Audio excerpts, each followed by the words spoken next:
छत्तीसगढ़ की रायपुर दक्षिण विधानसभा सीट से बृजमोहन अग्रवाल के विधायक पद से इस्तीफा देने के बाद आगामी समय में उपचुनाव होना है। कांग्रेस और भाजपा किसे अपना उम्मीदवार बनाए, इस पर भी चर्चा तेज है। इस बीच पूर्व मंत्री शिवकुमार डहरिया के बयान के बाद राजनीतिक सरगर्मी भी तेज हो गई है। शिवकुमार डहरिया ने कहा है कि कौन सा कैंडिडेट उतारें, इस पर कांग्रेस सांसद बृजमोहन अग्रवाल से सलाह लेगी।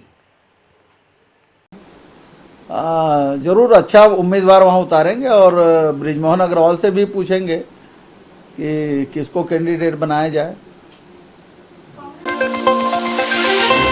पूर्व मंत्री शिवकुमार डहरिया ने मौजूदा सत्ताधारी भाजपा पर निशाना साधा है। मीडिया से बातचीत में शिव डहरिया ने उप मुख्यमंत्री अरुण साव के आरोपों पर प्रतिक्रिया देते हुए कहा, डिप्टी सीएम अरुण साव की याददाश्त बहुत कमजोर है। 15 साल भाजपा सरकार में कई बड़ी नक्सलियां घटनाएं हुई हैं। भाजपा सरकार में नक्सली घटनाएं बहुत बढ़ी हैं। शिव डहरिया ने दावा किया कि कांग्रेस सरकार में रोजगार के कारण नक्सली घटना कम थी। देखिए, अरुण साव जी की याददाश्त बहुत कमज़ोर है। 15 साल भारतीय जनता पार्टी की सरकार रही है। सबसे बड़ी घटनाएं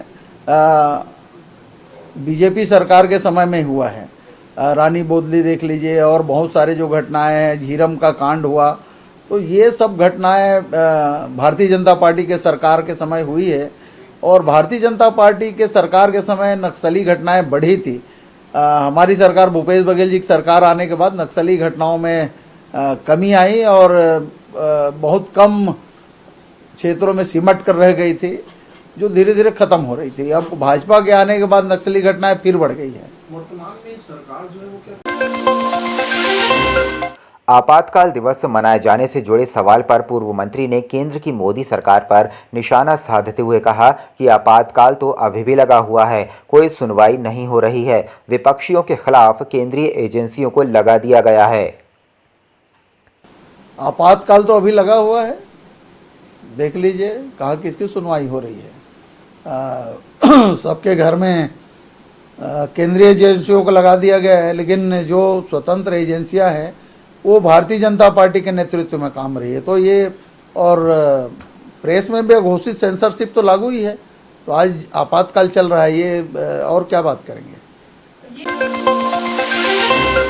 मुख्यमंत्री विष्णुदेव साय ने वीरांगना रानी दुर्गावती के बलिदान दिवस के अवसर पर आज राजधानी रायपुर के केनाल लिंक रोड स्थित रानी दुर्गावती की प्रतिमा पर माल्यार्पण कर उन्हें नमन किया। इस मौके पर कृषि मंत्री राम विचार नेताम और वन मंत्री केदार कश्यप भी मौजूद थे। इस अवसर पर मुख्यमंत्री साय ने कहा कि रानी दुर्गावती नारी शक्ति की प्रतीक थीं और उन्होंने मुगलों का डटकर मुकाबला किया। हम सभी के लिए गौरव का विषय है कि वो जनजातीय समाज से थीं। उन्होंने कहा कि रानी दुर्गावती का बलिदान हम सभी देशवासियों को प्रेरित करता है।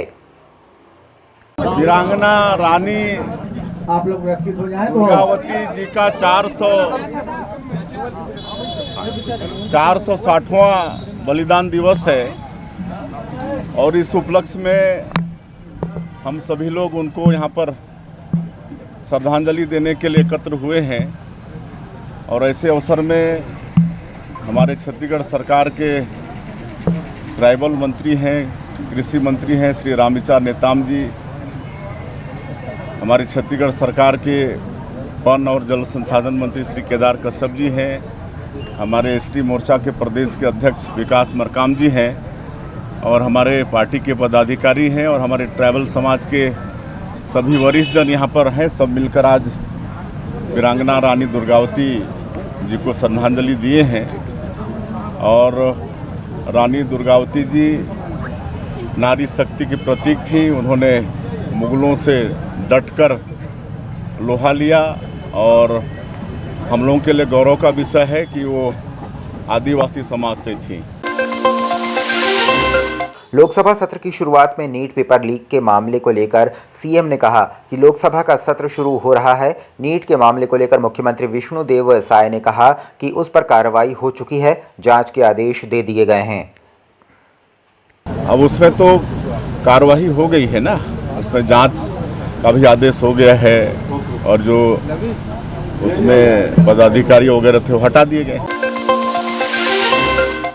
वन मंत्री केदार कश्यप का बयान। रानी वीरांगना रानी दुर्गावती के बलिदान दिवस पर कहा कि रानी दुर्गावती, जिन्होंने विषम परिस्थितियों में मुगलों से कड़ा मुकाबला किया।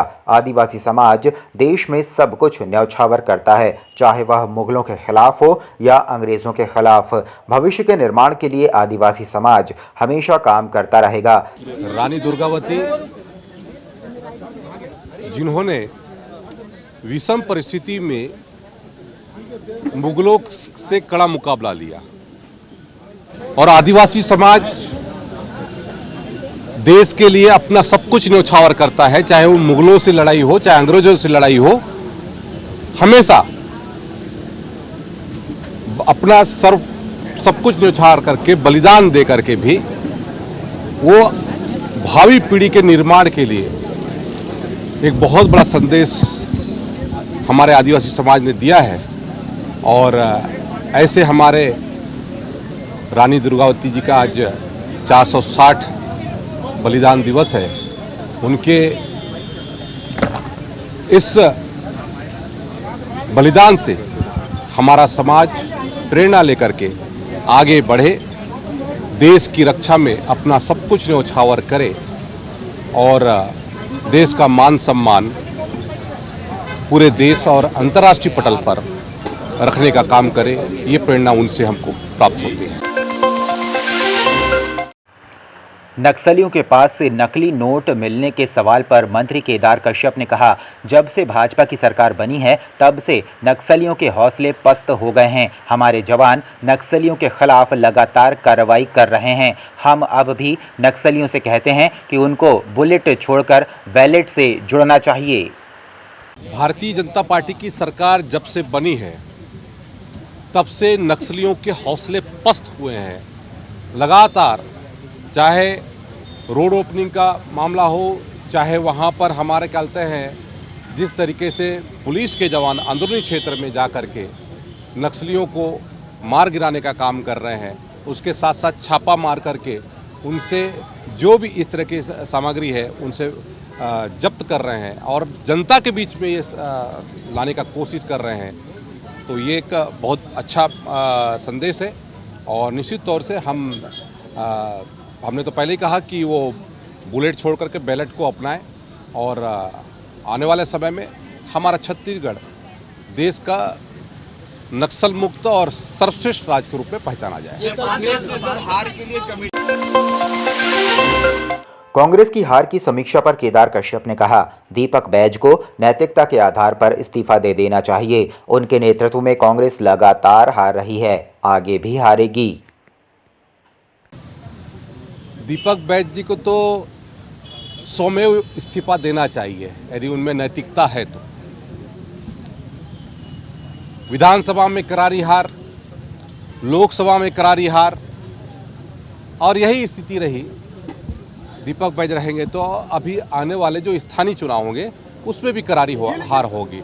हैट्रिक बना करके जाएंगे वो। अब वो जिम्मेदारी लेने को तैयार हो तब ना। कांग्रेस का कोई नेता तो जिम्मेदारी लेने का तैयार नहीं है।